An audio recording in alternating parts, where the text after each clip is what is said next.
My father's creepy wife wanted a mother-daughter trip, and tried to use my child for it. Now she's going nuts because I refused to let her see my daughter. My father has been married to Sasha for almost a decade. I was already an adult when they started seeing each other, so I never had much of a relationship with her. That said, Sasha was nice and thoughtful, though a bit annoying at times, and I never had any problems with her. I now have a husband and 2 kids, 9M and 4F. Sasha is very fond of my children, especially my daughter. That became very suffocating pretty quickly, so we started setting some boundaries. She never overstepped them. In January, my father and Sasha decided to go on a trip to Disney World, and invited us to join them. We decided to go to celebrate our son's 9th birthday. I quickly regretted coming along. Sasha spent the entire trip fussing over my daughter in ways that overstepped almost every boundary we'd set. Examples include, Sasha bought a mini ears tiara. She wanted me to buy my daughter an identical one so they could match. My daughter didn't like the tiara, so I bought her a Donald Duck hat instead. Sasha got her the tiara anyway, and was upset that she didn't want to wear it. My father and Sasha went shopping in between parks. I told them not to buy my kids anything,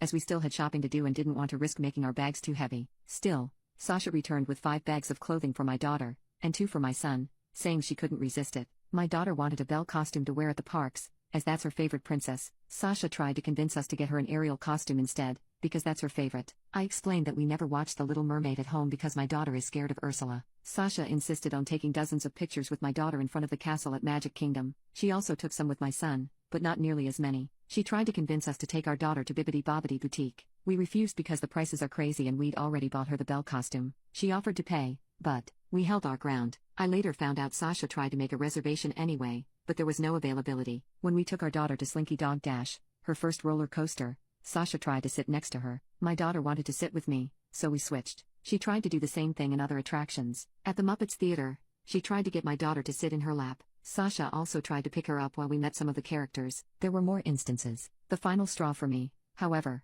was the last park day of the trip. We were at Magic Kingdom. My husband suffered a minor injury and I had to take him to the first aid station. The kids wanted to go to the Peter Pan ride, so my dad and Sasha offered to take them in the meantime. However, according to my father, the line was too long. So instead, Sasha suggested the Little Mermaid ride, assuring my kids Ursula wasn't on it. Actually, there's a pretty big Ursula animatronic there. My daughter was still sobbing and hugging her brother when we reunited. When we flew back home, I told my father that we'd no longer take our children on trips with Sasha due to her behavior. He got extremely angry. He said his wife loved my kids, thought about what they'd like to do at every moment of the trip, and that we should be grateful to have her in our lives. I lost my temper at that. I told him Sasha was a effing creep, and that they should be grateful I was still okay with them even seeing my children after her actions during the trip. We ended up having a huge fight after that. It's been weeks since we returned home, and my father is still angry at me and my husband. Sasha has texted me a few times. She says she's sorry if she made me uncomfortable, but that she loves my kids and hoped to use the trip to spend more time with them. To be honest, I don't think I'm the here, but I do think I might have overreacted. I believe there's a chance Sasha's actions were motivated by love and she truly did have good intentions. Update 6 days later. I think it's best for my family to distance itself from Sasha for the time being, and at the very least, my previous decision to avoid future trips with her based on the Disney trip is still the best course of action. Sasha's pushiness, tendency to override my and my husband's parenting and blatant favoritism towards my daughter were much worse when the kids were younger. After my daughter's birth, she began to focus too much attention on her and almost none on my son. I gave more examples of that in the comments on my original post. That's the reason we set boundaries in the first place. Her fixation on my daughter also bothers me. When we had the boundary conversation with my father and Sasha, she told us that she'd always wondered what having a daughter would be like. She'd also defined herself as child-free before, so I was never certain what to think of that. Either way, that reassured me and my husband that we were doing the best for our kids. Those boundaries had never been overstepped. Then we went on the Disney trip, and most of them were completely ignored. Many of you pointed out that she might have gotten carried away, or that Disney is exciting and she wanted to make sure my kids had the best experience, etc. There are 2 things I'll say to that. The first is that whatever Sasha's reasons were, she still overstepped our boundaries. When we first set those, we told her that doing so would have consequences. Disney or not, I don't see a reason to make an exception. Secondly, she wasn't trying to ensure my kids had the best experience. She was pushing them to fulfill her fantasy of what their Disney trip should look like. She repeatedly ignored my children's wishes in favor of her own, despite them both being very clear about what they wanted and didn't want. Sasha also continually favored my daughter, including during my son's birthday, and fussed over her in ways that made her uncomfortable. And I still haven't forgiven the Little Mermaid thing. My daughter is a bit shy and takes a while to open up to most people, so knowing her trust was broken like that angers me in ways I can't describe. To put it in simpler terms, my children aren't props, and whoever treats them as such will, at the very least, be put in timeout. I called my father and Sasha on Saturday. I apologized for calling Sasha a creep, but told them that we needed some time apart. They won't see my family until my younger sister's birthday in late April. If that goes well, They'll be invited to my daughter's 5th birthday party in May. After that, we'll slowly work on re-establishing contact. I also said that if they overstepped our boundaries again, the consequences would be more dire. My father didn't take it well. I don't care. Sasha sent me a text with more apologies, followed by a request to at least FaceTime my kids every now and then. I said no. And to those who said my controlling behavior ruined the trip, my kids had an amazing time at Disney World. They're both still talking about it. My daughter keeps asking us to put her pictures with the characters she met up on the wall, and my son says he had the best birthday ever. Update 2-3 months later. Last time I posted here, I mentioned that my father and Sasha wouldn't see my children until my younger sister's birthday. The party took place last weekend, and we didn't attend. These 2 months of NC worked fine, but not great. My father respected my wishes, to my surprise, but Sasha kept trying to find ways to talk to my children. She'd call me under the guise of needing to ask me something, only to later say, "By the way, are the kids around? I want to say hi." Every time she tried that, I'd remind her of what I told her back in March. This must have happened almost a dozen times, which was enough for my husband and I to start debating on skipping the party. After speaking to our kids, we decided not to go. They both said they miss my father, but clearly didn't want to see Sasha. We thought about attending and just distancing them from her while there, but risking making our children uncomfortable wasn't worth it. My son even asked if we could see their aunt somewhere else, without Sasha around. My husband and I explained the situation to my sister. She was upset, but mostly because she hadn't seen the kids in a while. We all went to dinner at her favorite restaurant the day after her party. I also called my father and told him we wouldn't go to the birthday party. He reacted better than I expected, but we still had a short fight about it. He claimed that I had promised we'd let Sasha see the kids after 2 months, called me unfair and said he was entitled to have a relationship with his grandchildren. I immediately denied that. Though I tried to sugarcoat it at first, I eventually gave him the truth. My kids don't want to see his wife, and I won't force them to. My father and I had a long talk. I told him how much Sasha's actions at the Disney trip upset my children, as well as how uncomfortable me and my husband felt. I admitted I don't trust his wife at all, and I don't think I ever truly will. He said that while he still thought I was overreacting, he understood I wanted to protect my kids. My dad also told me about how these 2 months of NC were for them. Apparently, Sasha started talking about my kids, mostly my daughter, a lot more than usual. She'd mentioned things and places she thought they would like. My father was aware of one of the times she called me, but thought it was a one-time thing. She wanted to give my daughter a gift at my sister's birthday party. He said he didn't know why. At one point, she told him she wanted to plan another family vacation with the kids, even though I told them they're not traveling with Sasha anymore. Learning all of that just made me more certain that I can't trust this woman around my children. For now, I intend to remain LC with my father and NC with Sasha. My daughter told me she wanted her grandpa at her birthday party a few weeks from now, so I told him that he was invited, but Sasha wasn't. He agreed. To be honest, I don't trust my father after all of this. I'm allowing him to come because that party will take place at my home, which is easier for me to control. If he tries to bring Sasha, they'll both be kicked out, and it will take a long time for me to consider letting him near my kids again. My father hasn't told me how his wife is reacting to this. My sister told me that during her party, Sasha asked her to tell me she wanted to talk. I'm not reaching out to her, nor do I plan to respond if she attempts to contact me. Both me and my husband have blocked her. My children are doing great. They still talk about how much fun they had at Disney. My daughter's been saving money, putting coins in her piggy bank,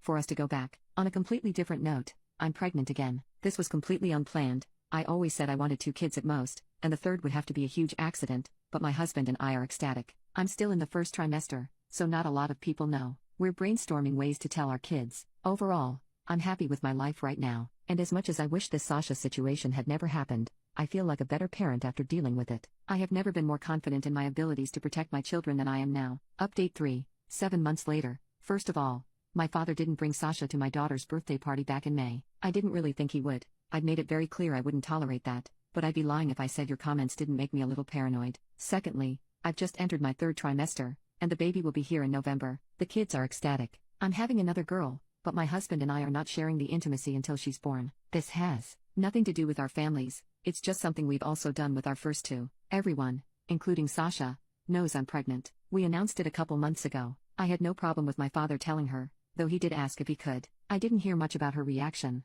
but according to my father, she was happy for me. My children still don't want to see Sasha, and I'm still not forcing them to. I've unblocked her and put her on mute instead, but she hasn't made any attempts to contact me. We've continued meeting my father without his wife, and I think it's been working out. My relationship with him isn't fantastic, but it's much better than it was earlier this year. Last week, I saw Sasha for the first time in months. My cousin threw a party at her place. My husband and I attended, as did my father and Sasha. I knew she'd be there, but since the kids weren't with us, son had a sleepover, daughter stayed with my mom. I didn't really have anything against seeing her. They arrived some time after we did. My husband and I spoke with them for a few minutes, and it was less awkward than I expected. Sasha asked me about the baby's intimacy, and I told her we weren't telling anyone, which, again, is what we've always done. About 20 minutes later, my father told me they had to go. I thought it was weird that they were leaving so soon, but I didn't think much of it at the time. He called me a few days ago, and we spoke for a long time. My father is difficult to talk to, so the following is what I gathered from the conversation. He said they left early because Sasha was holding back tears after she saw me.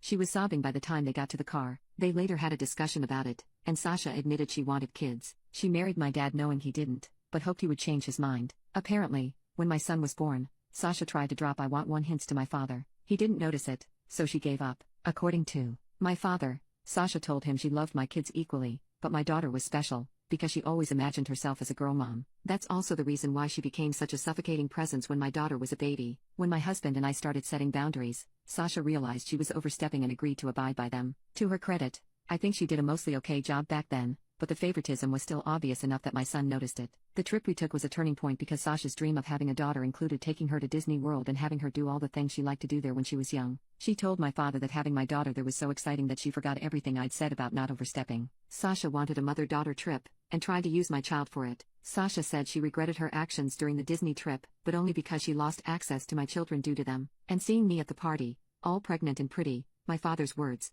not sure she actually said that, was what drove her over the edge. My father said he was telling me all this because his wife wasn't doing well, and he'd understand if I wanted to keep my kids away from her. Didn't expect that, either. I don't know what the future of their relationship will be, and I don't think my father does either. All I know is that if Sasha still wants to have kids, it almost definitely will not be with my father. Before all this, I was pondering about my third child's future in relation to Sasha. Now, I sincerely don't want her to be a part of my baby's life. This isn't a final decision, but I've been speaking to my husband about it, and he agrees with me. I don't think she's a bad person. I got some baby stealer comments on my previous update, but I don't think that's what's happening here, either. But if the Disney trip proved anything to me, it's that Sasha is willing to be extremely selfish and disrespectful to get what she wants, even when my kids are involved. A couple months ago, my husband and I had a conversation with our son about the subject. He told us he dislikes Sasha for 2 reasons: she favors his sister and she doesn't listen to them. Honestly, that's all I need to know. Looking back at my own childhood, I feel like I was never allowed to have boundaries. I was always expected to put my schedules and preferences aside for others. It's important to me that my children don't go through that. If they don't want to see Sasha, they don't have to. I think that's all I want to say here. I'm doing well. I actually got some great news from work recently. My kids are thriving, and I'm excited to meet my third baby. Again, thank you guys. Update 3. 9 months later, I'm happy to announce my daughter was born 2 weeks ago. She arrived a little earlier than expected, but she's perfect. My older kids are in love with their baby sister, and as much as I didn't plan to have a third child, I am truly glad I did. As I mentioned last time I posted, my husband and I didn't announce the intimacy in advance when our first 2 kids were born. This time, I decided to give my father a heads up. After I found out about the whole girl mom thing, I became worried about how Sasha would react to the news I was having another daughter. Telling my father ahead of her birth would give him more time to prepare. So about a month ago, my father told Sasha I was having another girl. As expected, she didn't take it well. A few days after I gave birth, my father told me that he and Sasha were separating. They're not sure about divorce, but he thinks that's where they're headed. Sasha started talking to my father about having children around the time I made my last post. According to him, they started fighting about it when she tried to convince him to get his vasectomy reversed. I didn't know he had won. My father said Sasha cried when he told her I'd have another daughter, and they decided to separate a few days later. I'm not very informed about the situation, but my father did state that the decision was mutual. About a week ago, Sasha texted me. It started with her congratulating me for my daughter's birth, then evolved into what seemed like a farewell letter to my children. Not much about them stood out to me. She talked about how much it hurt to know she'd never meet my baby, or watch my daughter become a big sister. Sasha told me I had tortured her by keeping my kids away, and it was that distance that made her accept she needed to be a mother. She deleted the text a few minutes after I finished reading it. I decided not to reply. I haven't been thinking much about the situation lately, but the more I do, the dumber I feel for not realizing Sasha wanted kids sooner. I remember she started talking about my father's future grandchildren long before I got pregnant with my son. Her behavior around my daughter, at least before the Disney trip, always felt weird to me, but I still never made the connection. I still don't dislike Sasha, but I think she brought this situation upon herself. As much as I recognize my father is far from innocent, he's always been very clear about not wanting more children. Sasha is 47 years old, and while I don't think I'd want to have kids at that age, I know people who have. If that's what she wants, then I wish her luck. We're also officially moving to Europe in 2025. The work-related news I mentioned in my previous update were really great. My husband and I had been hoping for an opportunity like this for a while. We're helping the kids make arrangements to maintain contact with their friends. Luckily, my daughter's best friend is my goddaughter.